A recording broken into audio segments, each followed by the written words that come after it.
Long video தாங்க பார்க்க போகிறீங்க. ரொம்ப நாள் ஆச்சு நம்ம லாங் வீடியோ போட்டு. இன்றைக்கி வந்து சாட்டர்டே அப்படிங்கிறதுனால என் ஹஸ்பண்ட் தாங்க வந்து சமைச்சாங்க. நான் வந்து உனக்கு பிரியாணி பண்ணி தரேனே அப்படின்னு சொல்லியிருந்தாங்களா. நானும் ஓகே நமக்கு வேலை வந்து மிச்சம் அப்படின்னு நினச்சேன். ஆனால் அது தாங்க தப்பு.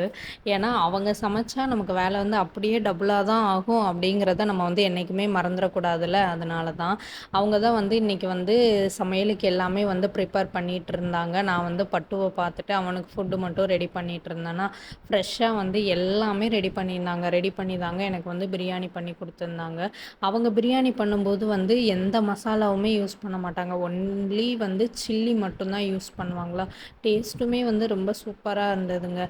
அதுக்கப்புறம் நான் பக்கத்தில் வந்து என்ன பண்ணிட்டு இருந்தேன் அப்படின்னா, அந்த அரிசிக்கு மட்டும் எல்லாமே ரெடி பண்ணி கொடுத்துட்ருந்தேன். சாதம் வந்து ஒரு 90% வந்து குக் ஆனால் ஓகே அப்படின்னு சொல்லியிருந்தாங்களா.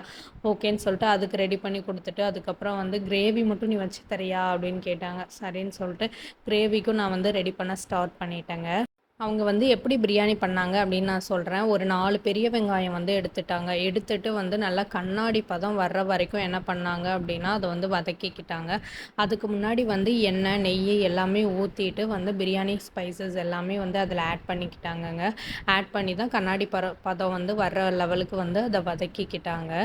சைடில் வந்துட்டு நான் வந்து அந்த ரைஸ் வந்து வச்சுருந்தேன்ல, அதில் வந்து நான் என்ன பண்ணியிருந்தேன்னா 2 கிராமு, 2 ஏலக்காய் இதை மட்டும் போட்டு நல்லா வந்து 90% வந்து ரைஸ் வந்து குக் ஆகி வந்ததுக்கு அப்புறமா அதை வடித்து ஆற வச்சு எடுத்துக்கிட்டாங்க. அதுக்கப்புறம் இது நல்லா வதங்கிடுச்சா சைடில் வதங்கினதுக்கப்புறமா அவங்க வந்து என்ன பண்ணாங்க, காஷ்மீர் சில்லியும் நார்மல் சில்லி பவுடர் இருக்கும்ல, இந்த ரெண்டையுமே ஆட் பண்ணியிருந்தாங்க. அதுக்கப்புறம் ஒரே ஒரு குட்டி தக்காளி தாங்க இதில் ஆட் பண்ணியிருந்தாங்க. அதுக்கப்புறம் இஞ்சி பூண்டு பேஸ்ட்டுமே ஆட் பண்ணியிருந்தாங்க. எல்லாமே வந்து ஃப்ரெஷ்ஷாக தான் ஆட் பண்ணியிருந்தாங்க அப்படிங்கிறதுனால அதோட அரோமாவுமே செம்மையாக இருந்ததுங்க. நீங்களுமே வந்து பிரியாணிலாம் பண்ணுறீங்க அப்படின்னா ஃப்ரெஷ்ஷாகவே வந்து இஞ்சி பூண்டு எல்லாமே வந்து நீங்கள் அரைச்சி ஆட் பண்ணுங்கள். அதோட அரோமா அவ்வளோ நல்லா இருக்குங்க. அப்படி தான் வந்து அவங்களுமே ஆட் பண்ணியிருந்தாங்க. எண்ணெய் வேற காணலையா, சரின்னு சொல்லிட்டு கொஞ்சமாக எண்ணெய் விட்டுக்கிட்டாங்கங்க. பிரியாணிக்கு வந்து நீங்கள் எவ்வளோ நெய், எண்ணெய்லாம் ஆட் பண்ணுறீங்களோ அப்போ தான் வந்து அந்த பிரியாணி வந்து ட்ரை ஆகாமல் பார்க்குறதுக்கே அவ்வளோ நல்லா இருக்குங்க. நீங்களும் இந்த மாதிரி வந்து ட்ரை பண்ணி பாருங்கள். அதுக்கப்புறம் லெமன், தயிர் இது எல்லாத்தையுமே இதோட வந்து ஆட் பண்ணிக்கிட்டாங்க. இது எல்லாத்தையுமே ஆட் பண்ணிவிட்டு இந்த மாதிரி தான் பண்ணியிருந்தாங்க. எப்போவுமே வந்து இவங்க பண்ணுறாங்க அப்படின்னா இந்த மாதிரி டவாரால தாங்க பண்ணுவாங்க. நான் தான் வந்து ஒரே நிமிஷத்தில் குக்கரில் பண்ணி முடிச்சிடலாம் அப்படின்னு வந்து பிளான் பண்ணுவேன். இவங்க நான் குக்கர்லலாம் பண்ணி தரமாட்டேன், இப்படி தான் பண்ணுவேன்னு சொல்லுவாங்க. இதை கழுவுறதுக்கே எனக்கு ஒரு சோம்பேறித்தனமாக இருக்கும். அதனால தான் நான் தான் வந்து சொல்லிகிட்டே இருந்தேன், இதை மட்டுமே ஆட் பண்ணுறீங்களே, கொஞ்சமாவது பிரியாணி மசாலாவை ஆட் பண்ணுங்கள் அப்படின்னு சொல்லிட்டே இருந்தேன்னா, சரின்னு சொல்லிட்டு சரி உனக்காக ஆட் பண்ணுறேன்ட்டு ரொம்ப கம்மியாக தாங்க பிரியாணி மசாலா வந்து ஆட் பண்ணியிருந்தாங்க. ஆனால் அவங்க எப்போவுமே பிரியாணி மசாலா வந்து ஆட் பண்ண மாட்டாங்க. சில்லி பவுடர் மட்டுமே ஆட் பண்ணி முடிச்சுருவாங்க. நான் சொல்கிறேன் அப்படிங்கிறதுனால தான் அது வந்து ஆட் பண்ணியிருந்தாங்க. ஏன்னா எனக்கு ஒரு பயம், டேஸ்ட் வந்து நல்லா வரலனா இவ்வளோ பண்ணுறோமே கேவலமாக போயிருமோன்னு. ஆனால் இதுக்கு முன்னாடி பண்ணப்போ வந்து பிரியாணி மசாலா ஆட் பண்ணலை, சில்லி பவுடர் மட்டும்தான் ஆட் பண்ணியிருந்தாங்க. அதுக்கப்புறம் இதில் சிக்கன் எல்லாத்தையும் போட்டு என்ன பண்ணாங்கன்னா, நல்லா வந்து அப்படியே கொஞ்சம் நேரம் வந்து குக் பண்ண விட்டுட்டாங்க. அந்த சிக்கன் மசாலா எல்லாமே வந்து அந்த சிக்கனுக்குள்ளே இறங்கி வரட்டும் அப்படின்னு சொல்லிட்டு. தண்ணி எதுவும்லாம் விடலைங்க. அப்படியே வந்து குக் பண்ண விட்டுட்டாங்க. ஏன்னா சிக்கன்லேருந்தே நமக்கு வந்து தண்ணி வரும்ல, அதனால தான் வந்து அப்படியே குக் பண்ண விட்டுட்டாங்க. நல்லா கொஞ்சம் ஒரு 50% குக் ஆனதுக்கப்புறமா இதில் வந்து அரிசிக்கு தேவையான தண்ணி எல்லாத்தையுமே வந்து ஆட் பண்ணிக்கிட்டாங்க. ஆட் பண்ணதுக்கப்புறமா நம்ம எதுக்காக அப்படின்னா, நம்ம வந்து டவரால பண்ணுறோம் அப்படின்னாலும் குக்கரில் பண்ணுற அதே தண்ணி அளவு தான்.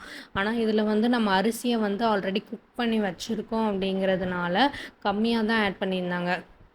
கம்மியாக வந்து ஆட் பண்ணிவிட்டு அதில் வந்து இந்த ரைஸை தூக்கி உள்ளே போட்டாச்சுங்க.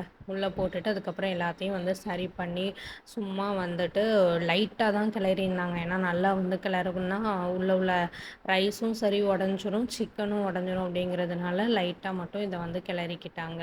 நமக்கு தண்ணியோட அளவும் அந்த ரைஸ் போட்ட உடனே ரைஸும் வந்துட்டு கரெக்டாக இருக்கா, சரி ஓகே தம் போட்டுடலாம் அப்படின்னு சொல்லிட்டு தம்முக்கு தாங்க ரெடி பண்ணிகிட்ருக்கோம். சில பேர்லாம் தம் போடும்போது சுடு தண்ணி பிடிச்சி வைப்பாங்க. நாங்கள் நார்மல் வாட்டரே ஒரு பாத்திரத்தில் பிடிச்சி அப்படியே மேலே வச்சுருவோங்க. வச்சுட்டு நல்லா வந்து கேஸை வந்து சிம்மில் வந்து வச்சுப்பேன்.